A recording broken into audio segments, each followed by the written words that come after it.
Hello everybody, my name is Brian Warjan and welcome to another video. Tonight, I'm going to be talking about the Bass Pro Shops night race at Bristol. So, that was definitely a race yesterday, but most importantly, yesterday it was a race of true attrition. The cars, a lot of people on social media and drivers were criticized the next gen car due to its durability and lack of passing. Which, in certain part, I agree. Multiple also comments were made by notably Denny Hamlin, Kevin Harvick, that the cars were too fast heading into the corners. That felt like the cars went faster in the corners instead of the straights, which I certainly agree, and it kind of hurts passing because technically the cars are much of the same basically on the corners that it's not going to be very easy to pass. Matter of fact, it's going to be really hard to pass certain cars around the racetrack due to the speed they carry around the corners. And again, noticeably short tracks, the next gen car around short tracks hasn't been the greatest showing.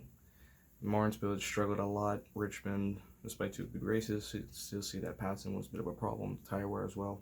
Well, not really in Richmond. Martinsville, noticeably tire wear was a problem in a less conservative way. As Martinsville really didn't have any tire wear, and the same thing could go for Bristol Night.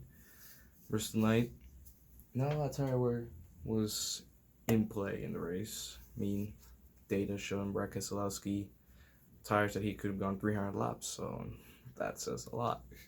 Because again, tire wear really wasn't an issue, really. And as the part said, race of attrition, it was truly a race of attrition. Multiple power steering issues for multiple drivers. Mark Truex Jr., Ty Gibbs, Bubba Wallace, Alex Bowman, Denny Hamlin, the list goes on. And from tire issues as well that plagued a lot of drivers. Harrison Burton, Joey Logano, and most notably, in my opinion, Brad Keselowski, who was leading the race lead, had a tire go down with around 82 laps to go. That unfortunately ruined his race, which definitely was a shame. He looked like he was on his way to get his first win in a long time, but never really happened. Although, one thing I do want to say about the racing is that as the racing out front may not have been the best, the racing mid-pack was definitely good. For example, here at the beginning of the race, the racing looks pretty good. You have lots of side-by-side, multi-group racing, and that's what we know Bristol about. So again, the racing wasn't the best, but it still was pretty good for Bristol. Bristol always produces great racing, just no matter the package. And yesterday it showed that even with the next gen not being the best at short tracks, still produced a pretty good race at Bristol, in my opinion. So it was still, nonetheless, a pretty good race, really decent race. But again, race of attrition. And to mention the 4 drivers eliminated, we have Kyle Busch, who's also plagued with mechanical issues and engine blowing. Kevin Harvick, who was as well eliminated. Austin Dillon and Tyler Reddick. All 4 drivers, those 4 drivers who, fun fact, will or have or currently drive for RCR. Harvick drove for RCR in the past. Austin Dillon, Tyler Reddick currently drive for RCR. And Kyle Busch, who's going to drive for RCR starting next year. So yeah, for Richard Childress, definitely a race to forget, in my opinion. But yeah, as for underdog performances, I would like to point out AJ Allmendinger, P7, a great race in my opinion from him. Very good race. He did good in Xfinity and did good in Cup. Very good. Justin Haley, P12, good race from him. Again, I mean, he went under the radar, but he did pretty well. Ran top 25, top 20 all night, and did good. Good job from him. Corey LaJoie, top 15, finished 15th. Very solid run from him. Cody Ware, another driver, got a top 20, I believe. Yeah, top 20. Don't remember where he finished, but very solid performance from him as well. Definitely one I didn't expect, which I'm glad. Me, underdogs, we love to see him. And again,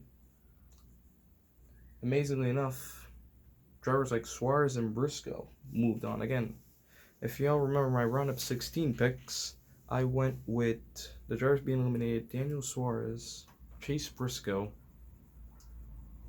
and Austin Dillon, And finally, one other driver that I don't remember right now. One specific driver that I don't remember right now. Amazing enough, Bowman. Alex Bowman, Daniel Suarez, Chase Briscoe, Austin Dillon. Those were the drivers I had being out in the round of 16. Amazingly enough, I only got I went 1 for 4 because Bowman clinched during the Bristol race. Briscoe made it in. Suarez made it in. Amazing job by those two, really. Suarez, Briscoe, and Bowman, they made me eat my words, especially Alex Bowman. Did incredible. Hopefully, this is a sign of things to come for Bowman these playoffs. Maybe he can go further. Who knows? We'll have to wait and see. Only one I got right was Austin Dillon, but to be fair, we all had Austin Dillon being out in the round of 16. Which, yeah, I mean, lucky win in Daytona, so it is what it is. But, yeah, amazingly, my round 16 picks did not age well. But again, truly a race of attrition. Multiple drivers not happy, or some drivers not happy about how the next gen handled around Bristol and the mechanical issues, crappy parts. Y'all know the quote. And yeah, definitely heard a little bit the racing product at Bristol, multiple parts failures, all that. But still, the racing was pretty good. But now let's talk about the big winner, Chris Buescher. It's been 222 races since his last win at Pocono in 2015 in the rain-delayed race at Pocono. But last night, he delivered. He won at Bristol, but majority RFK looked really fast last night. Keselowski looked fast, Buescher looked fast. I mean, it was definitely a surprising performance to see, though, RFK being that fast. Roush finally being fast again, which, in my opinion, was pretty satisfying. Again, Roush has been around the sport for a long time. It's been a while since they last won, and they finally did. Conveniently, if I'm correct, their last non-super speedway win came at Bristol in 2014 with Carl Edwards, I believe, at 2014, which quite a little coincidence and a fun fact. But yeah, I was definitely happy for Chris Buescher. A well-deserved win. He did well, and he got it done, which I was pretty happy about. But also that was the 19th different winner. 19 different winners this year in the Cup Series, which is incredible. Legit, it was, like Kyle Petty said, that's incredible. 19 different winners this season. That's the most since 2001.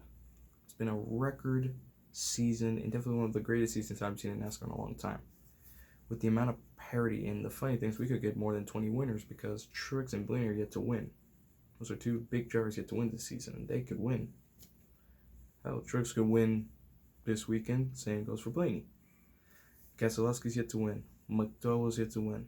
Some drivers that made luck into a win at Talladega, Ty Dillon, Corey LaJoie, they could win. I mean, Todd Gillen could win. I mean, he did good at Watkins Glen, but unfortunately suffered an issue. And yeah, that ruined his race.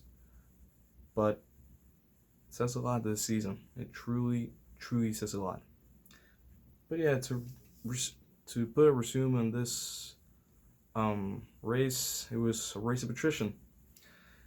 You had to survival of the fittest. And RFK's number 17 of Chris Buescher came out on top. And again, applause to them. They did good. They did great. Buescher deserved the win. And yeah, quite the crazy race at Bristol last night. Next weekend is Texas. Don't really know what to expect. Last time the next year was there, it wasn't the best race. Matter of fact, it was a bad race.